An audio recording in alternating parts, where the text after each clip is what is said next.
Hello friends. Kathleen dean मूर अपनी चिंतनशील और काव्यात्मक पुस्तक अर्थ वाइट म्यूजिक में उस समय की कल्पना करती हैं जब मनुष्य ने पहली बार गाना शुरू किया था।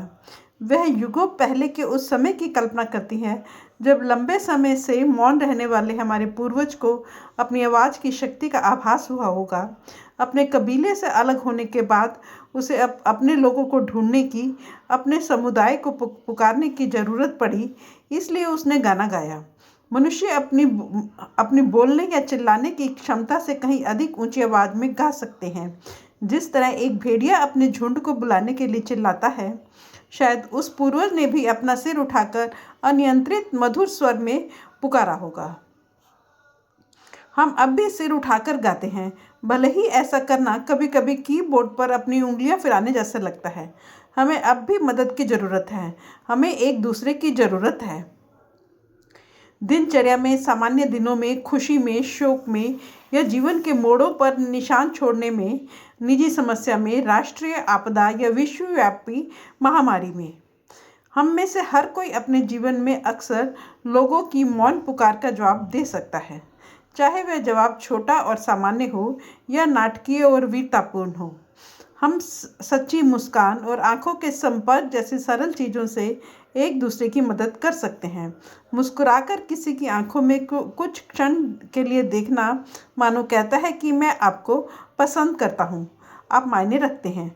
पोस्टमैन को मैत्रीपूर्ण नमस्ते कहना, स्टोर के कर्मचारी को दिल से धन्यवाद देना, पड़ोसी को सुबह सुबह नमस्ते करना, छोटे छोटे सैकड़ों ढंग से हम समाज में व्याप्त उस एकाकीपन को कम कर सकते हैं जो आजकल आम बात है।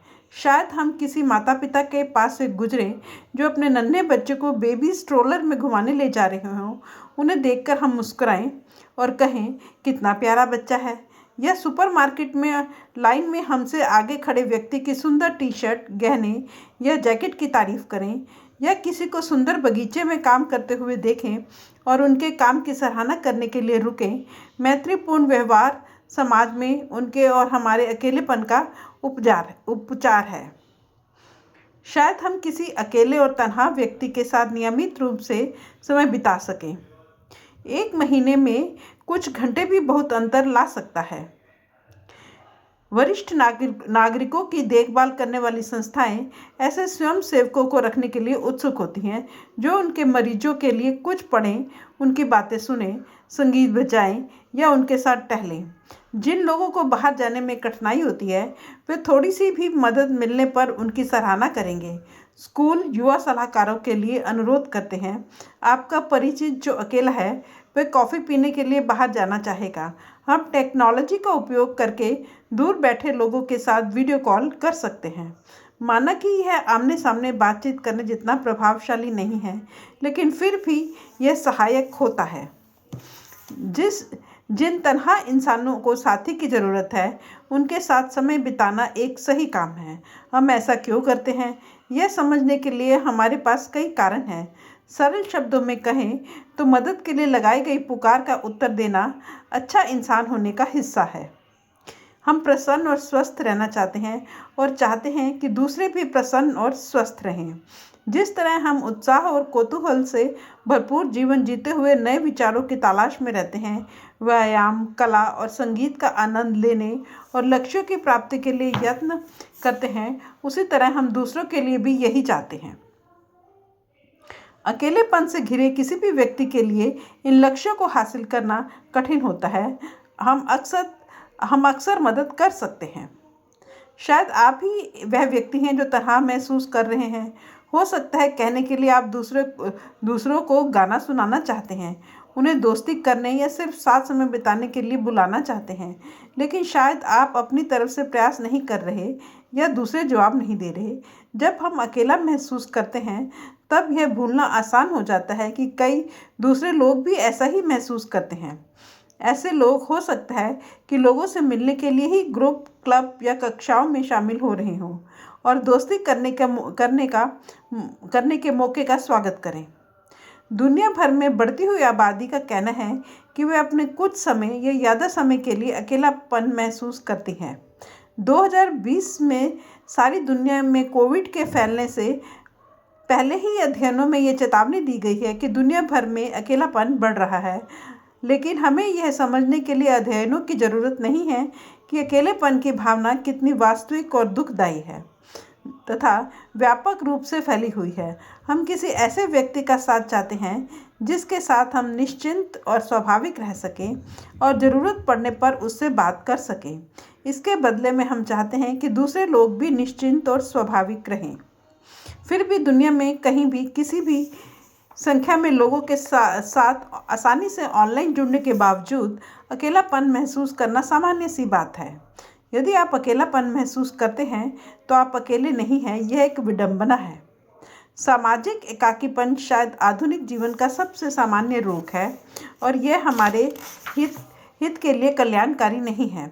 दीर्घकालीन अकेलेपन के नकारात्मक मानसिक, भावनात्मक और शारीरिक प्रभाव होते हैं, जैसे रोगों से लड़ने की ताकत का कमज़ोर होना, टाइप 2 डायबिटीज़, नींद में खलल पड़ना, अल्जाइमर रोग और यहाँ तक कि आत्महत्या का खतरा भी बढ़ जाता है। सरल शब्दों में कहें तो अकेलापन हमें व्याकुल कर सकता है और कभी कभी तो बहुत ज़्यादा। मगर अकेलेपन को एकाकीपन नहीं समझना चाहिए। एकाकीपन या एकांत में बिताया गया समय हमें उत्साहित करता है, रचनात्मकता को प्रोत्साहित करता है। यह हमें अपने साथ रहने का मौका और शांति देता है। हम स्वेच्छा से एकांत की तलाश कर सकते हैं, चाहे वह दोपहर में अकेले बिताया समय हो या महीनों लंबा एकांतवास। जो लोग इन सकारात्मक कारणों से एकांत का आनंद लेते हैं वे खुद को स्वीकार करते हैं और अपने व्यक्तित्व के अधिकांश पहलुओं को पसंद करते हैं। उदाहरण के तौर पर उन्हें शर्मीला या मिलनसार, गंभीर या हंसमुख, हमेशा सक्रिय या घर में सोफे पर बैठकर संतुष्ट रहने में कोई परेशानी नहीं होती। इसका मतलब यह नहीं कि वे बदल नहीं सकते या बदलेंगे नहीं। कहने का मतलब है कि जैसे वे हैं वैसे ही ठीक हैं। इसके विपरीत कुछ लोग अकेले समय बिताना इसलिए पसंद नहीं करते क्योंकि वे दूसरों के साथ बेचैन और असहज महसूस करते हैं या उन्हें लगता है कि वे स्वाभाविक नहीं रह सकते।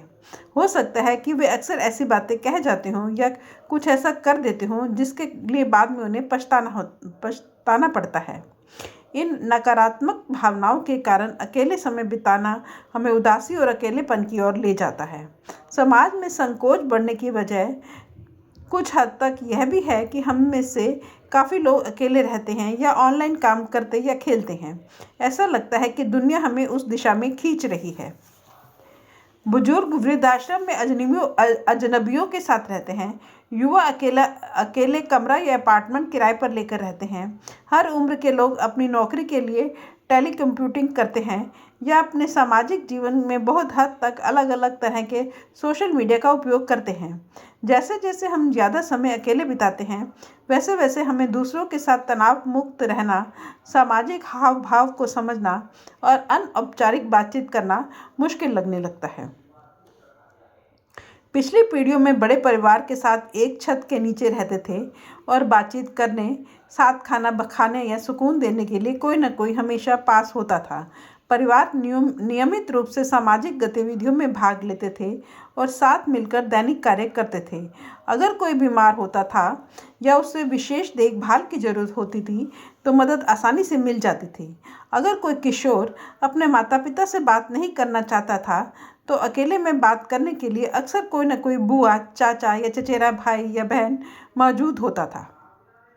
अब भी परिवार हमारा सुरक्षा कवच है और घर अक्सर वह जगह होती है जहां हम सहारे के लिए जाते हैं। लेकिन परिवार छोटे होने के कारण जो दूर रहते हैं, घर का सुख मिलना मुश्किल हो जाता है। आमतौर पर अकेलेपन का संबंध अकेले रहने वाले बुजुर्गों के साथ होता है। शायद कोई कमज़ोर व्यक्ति जिसने अपने जीवन साथी को खो दिया है, जो दोस्तों या परिवार के आने का इंतज़ार कर रहा है। वह तस्वीर अक्सर सही होती है लेकिन पूर्ण नहीं। 1997 और 2012 के बीच पैदा हुई जेन ज़ी को कभी कभी सबसे ज़्यादा अकेली पीढ़ी कहा जाता है। युवा लोगों में अकेलापन बढ़ने का खतरा है जिसे कोविड महामारी ने और भी बदतर बना दिया है।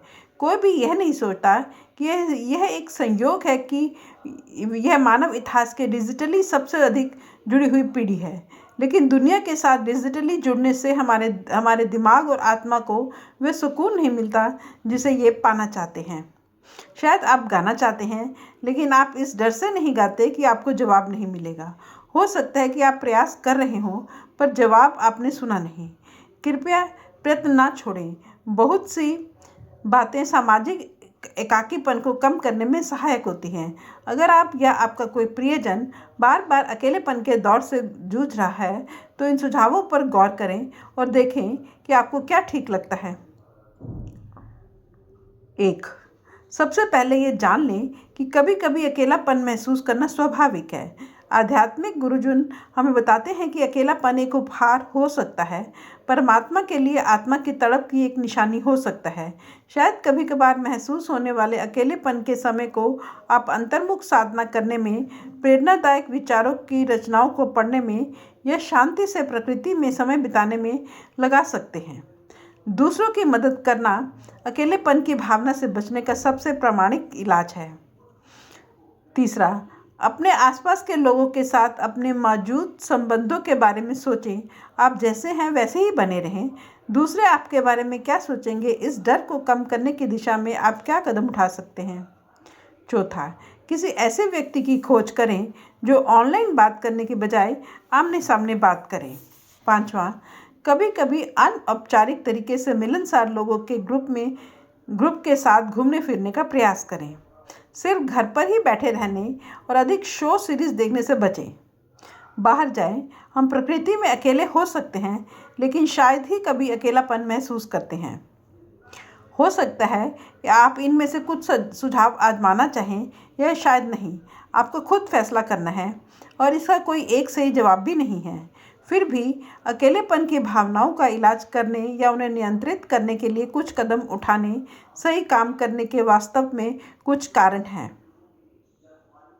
हम प्रसन्न और स्वस्थ रहना चाहते हैं, प्यार को महसूस करना चाहते हैं। क्या बीटल्स ने ठीक ही नहीं कहा? आपको बस प्यार की ज़रूरत है। प्यार देना और प्यार पाना ही लंबे समय से चले आ रहे अकेलेपन का उपचार है। इसे हम जैसे भी करें। फ्रेंड्स, ये वचन राधा स्वामी सत्संग व्यास द्वारा प्रकाशित पुस्तक सही काम क्यों करें में से लिए गए हैं। यह पुस्तक विषय का विश्लेषण करके निर्णय पाठक पर छोड़ती है। Thank you.